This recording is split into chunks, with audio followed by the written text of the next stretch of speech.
Now see, today we have to see ideal simple pendulum. Ideal simple pendulum. Today we have to see about ideal simple pendulum. आता ideal म्हणजेच काय पहा. अ heavy particle, समजा हा एखादा particle आहे. A heavy particle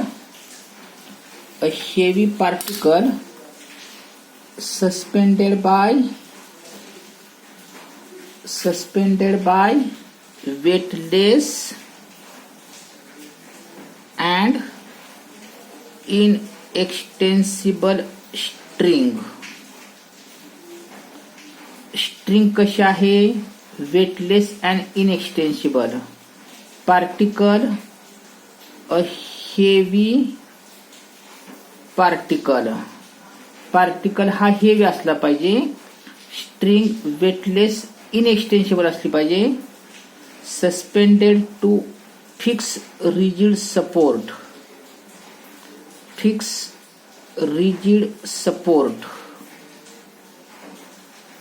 support हा fix आणि रिजिड असला पाहिजे. आणि समजा याचे ऑसोलेशन्स एकाच प्लेन मध्ये oscillating in a plain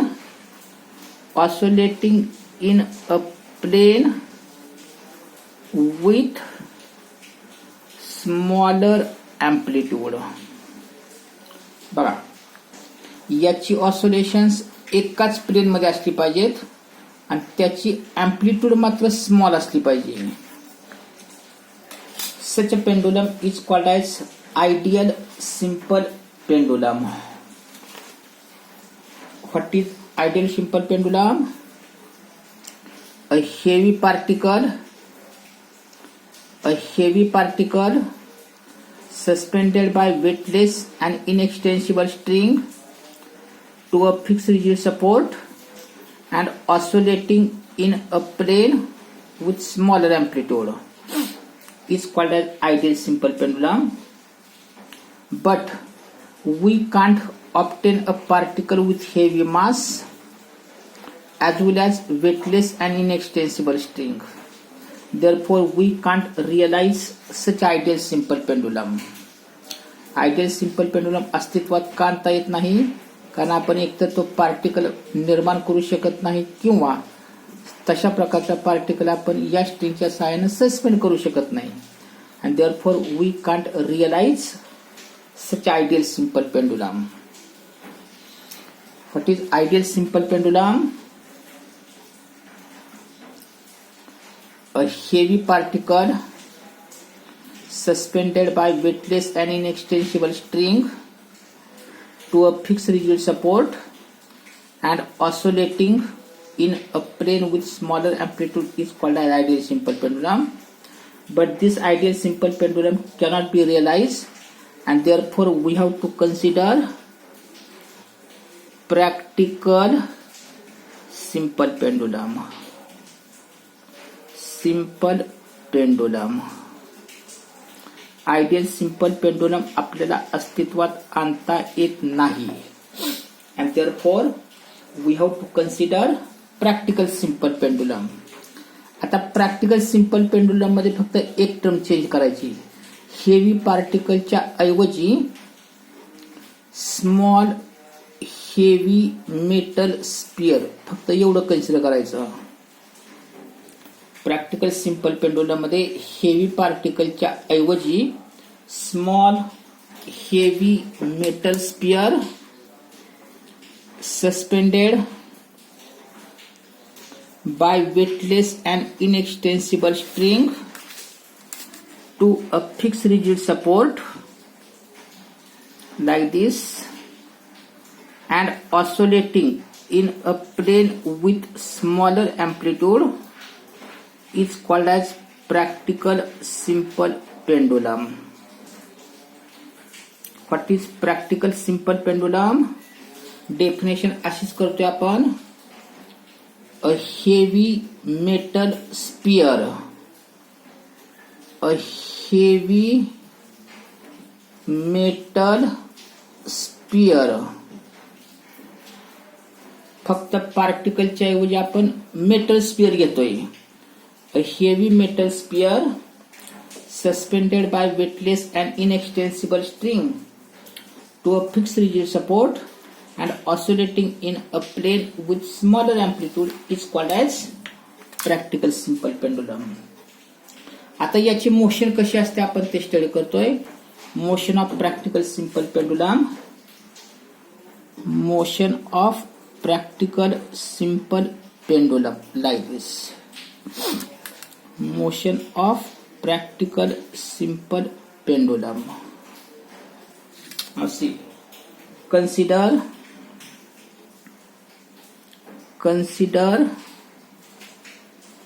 motion of practical simple pendulum.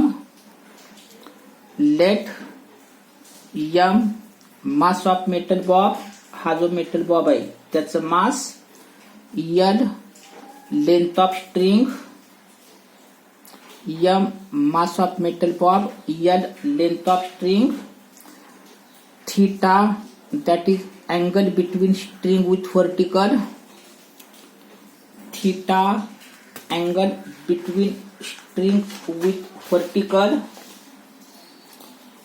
x that is displacement of bob from its mean position, that is x, displacement of bob from its mean position. कोणत्या term आलेत बघा. m mass of metal bob, l length of pendulum, theta angular displacement म्हणा किंवा angle between string with vertical, x displacement of bob from its mean position. Then in displaced position म्हणजे याची displaced position ह्याला म्हणतात displaced position. Then in displaced position forces acting on bob, या bob वरती निर्माण होणारे फोर्सेस. पहिला force म्हणजे त्याचं स्वतःचं वेट, पहिला फोर्स म्हणजेच weight mg acting vertically downward direction, weight mg acting vertically downward direction. and second that is tension in string, that is tension in string,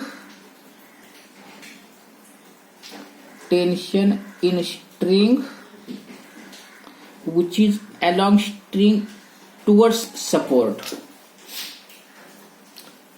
दोन फोर्सेस कोणते झाले.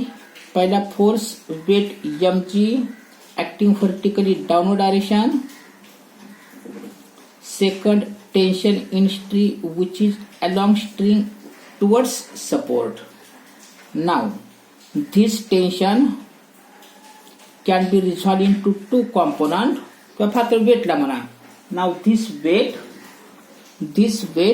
can be, this weight mg can be resolved into two components, that is along string आणि दुसरं म्हणजेच perpendicular to string. This weight mg can be resolved into two components, that is along string and perpendicular to string. पहिलं समजा हा angle theta असेल तर हा पण अँगल थीटाच. मग थीटाच्या ऍडजसेंट असेल तर mg cos थीटा आणि थीटाच्या अपोजिट असेल तर हा झाला mg sin थीटा. थीटाच्या ऍडजसेंट असेल तर कॉस, थीटाच्या ऍडजसेंट असेल तर कॉस म्हणजे हा कॉम्पोनंट झाला mg cos थीटा आणि थीटाच्या अपोजिट असेल तर साइन म्हणजे हा कॉम्पोनंट झाला mg sin थीटा. पहिला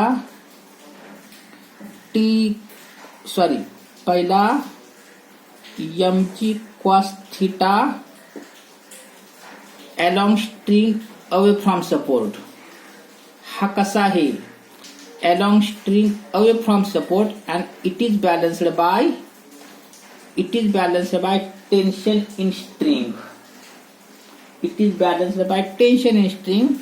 And second one, that is mg sin theta, which is perpendicular to string, which bring bob to its mean position. बघा, हा फोर्स याच्या सहाय्याने बॅलन्स होतो, हा फोर्स याच्या सहाय्याने बॅलन्स होतो. तर हा फोर्स काय करतो, तर त्या बॉडीला मीन पोझिशन कडे आणतो. Therefore, this force is called as restoring force. This mg sin theta, this force bring bob to its mean position. Therefore, this component is called as restoring force. And therefore, restoring force F is equal to mg sin theta. पण ज्या डायरेक्शनला displacement आहे त्याच्या opposite डायरेक्शनला force असतो. And therefore we have to take minus sign. Minus sign काय दर्शवतं? Minus sign काय दर्शवतं? This force is directed towards mean position. This is restoring force acting on bob. If suppose d2x by dt square, that is acceleration, then force is equal to mass into acceleration. d2x by dt square is equal to minus mg into, याच diagram मध्ये sine theta opposite side divided by हायपोटेन्यूस. जर इथं perpendicular असेल तर हा झाला opposite side, ही झाला hypotenuse, म्हणजे sine theta X divided by L. Force mass into acceleration minus mg, तसंच sine theta X by L, M ला M cancel. Therefore d2x by dt square is equal to minus g by l into x. This is acceleration on that simple pendulum. आता इथे ही term constant आहे, g by l constant, and therefore acceleration a is directly proportional to minus x.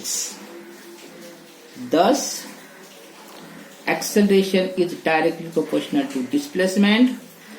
Acceleration is directly proportional to displacement, and negative sign shows that acceleration is directed towards mean position, and therefore motion of simple pendulum is simple harmonic. काही वेळा question असा पण येतो, show that motion of practical simple pendulum is simple harmonic. काय करायचं, आपलं हे expression तयार झालं.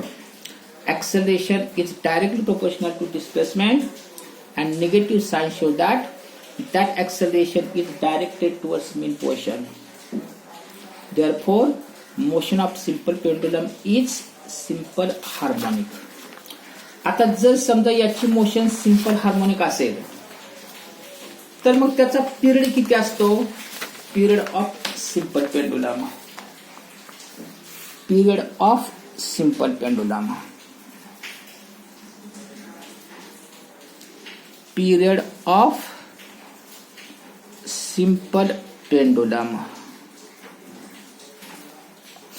आताच आपण ऍक्सेलरेशनचा फॉर्म्युला तयार केला होता.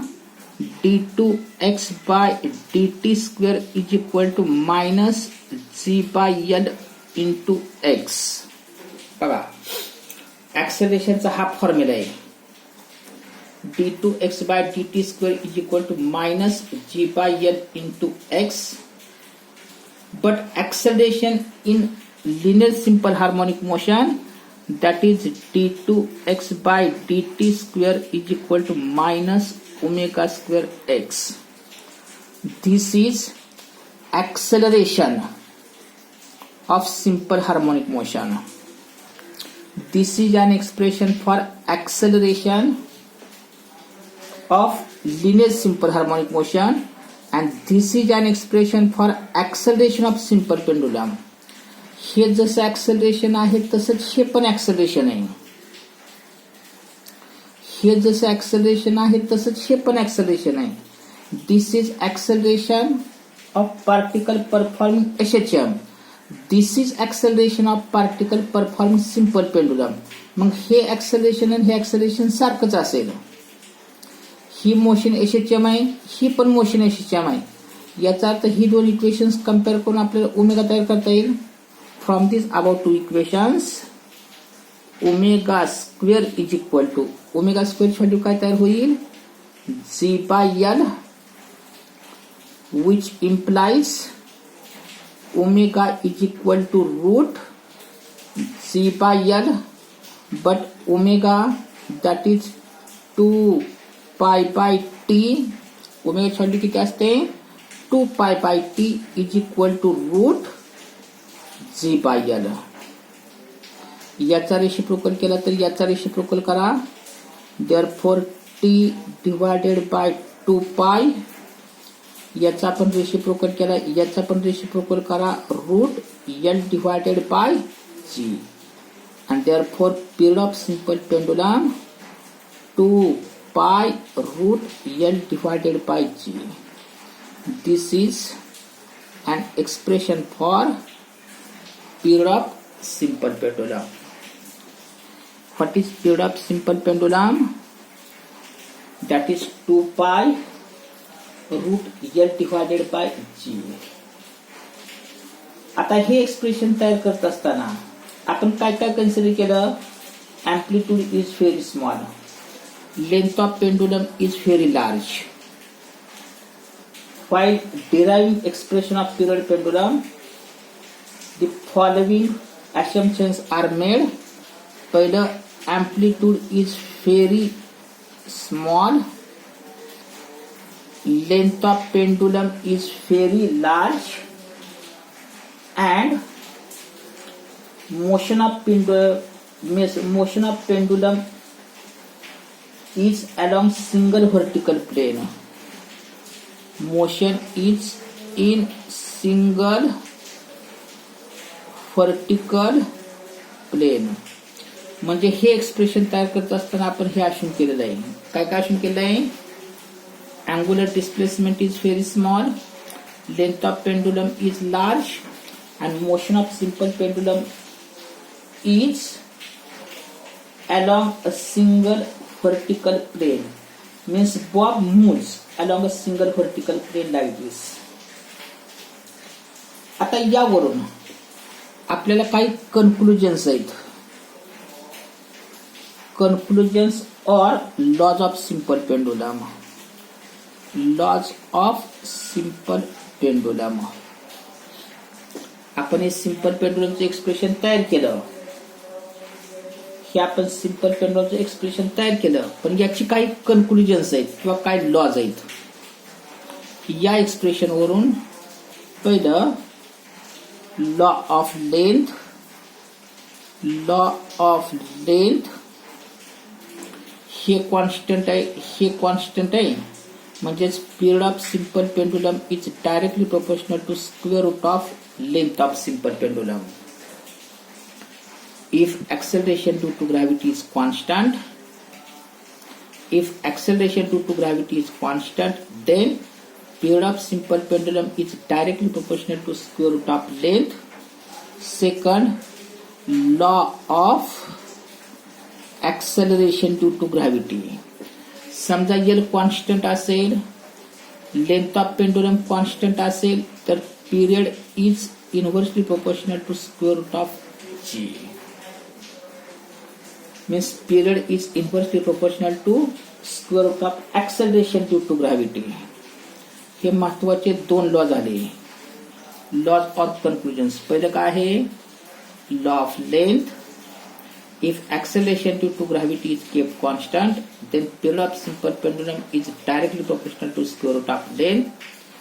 If length of pendulum is constant, then period of simple pendulum is inversely proportional to square root of acceleration due to gravity.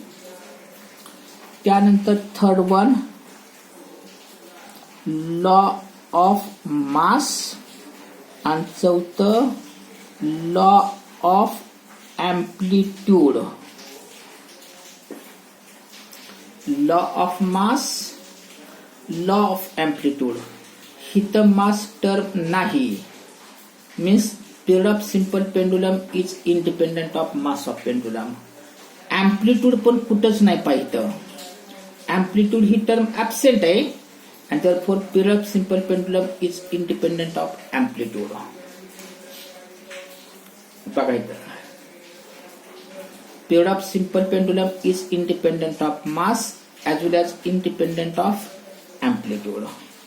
एकूण किती लॉ झाले? 4. Conclusions or laws of simple pendulum. Laws कोणकोणते आहेत? Law of length, law of acceleration due to gravity, law of mass, law of amplitude. Law of length, period of simple pendulum is directly proportional to square root of length of simple pendulum if acceleration due to gravity is kept constant. Law of acceleration due to gravity, period of simple pendulum is inversely proportional to square root of acceleration due to gravity if length of pendulum is kept constant. And law of mass, period of simple pendulum is independent of mass of pendulum. Law of amplitude, period of simple pendulum is independent of amplitude of SHM. This is about simple pendulum. मग याच्या आधारे आपल्याला आणखी एक term पाहिजे, ती म्हणजेच second pendulum. Second pendulum. What is second pendulum? If period of simple pendulum is 2 second, म्हणजेच पेंडुलमला एक ऑसिलेशन पूर्ण करण्यासाठी समजा 2 सेकंद लागत असतील.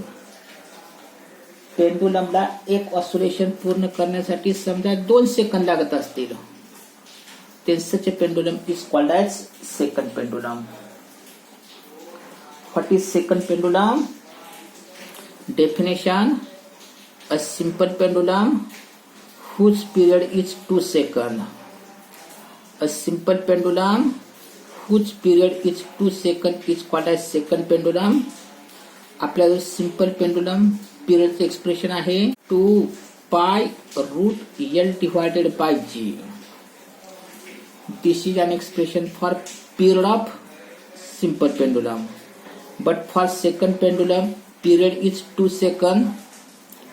For second pendulum, period is 2 seconds, and therefore period 2 is equal to 2 pi root L divided by G. ह्या 2 ला हा 2 कॅन्सल, दोन्ही बाजूचा स्क्वेअर करा. 1 is equal to pi square into L divided by G. इथं 1 आहे, 1 चा स्क्वेअर 1, पाय चा स्क्वेअर केला, याचा स्क्वेअर केला तर रूट काढून टाकलं. And therefore length of simple pendulum is equal to G divided by pi square. This is an expression for length of second pendulum. Okay. आता इथं G ची व्हॅल्यू किती असते? 9.8. Pi square 9.87. G acceleration due to gravity त्याची value असते 9.8. Pi square ची value असते 9.87. आता हे आणि हे नियरली इक्वल आहे, and therefore length of simple pendulum is nearly equal to 1 meter. काही वेळा क्वेश्चन असं पण विचारतात, show that length of simple pendulum is nearly equal to 1 metre. कसं काढलं 1 मीटर? जी ची व्हॅल्यू 9.8, पाय स्क्वेअर 9.87, नियरली हे इक्वल आहे, ह्याला हे कॅन्सर म्हणजे length of second pendulum is near equal to 1 metre या पद्धतीनं. म्हणजे आतापर्यंत आपण काय काय पाहिलं, आता आपण काय पाहिलं नेमकं about simple pendulum, ideal simple pendulum, practical simple pendulum, motion of practical simple pendulum is simple harmonic. आणि त्यानंतर आपण पाहिलं about period of simple pendulum. What is period of simple pendulum? T is equal to 2π√L/G. यावरून second pendulum. What is second pendulum? If period of simple pendulum is 2 second length is called as second pendulum. त्याची length G divide by π² which is nearly equal to 1 metre. Okay, राहिले बघा आपण next पिरियडला पाहूया.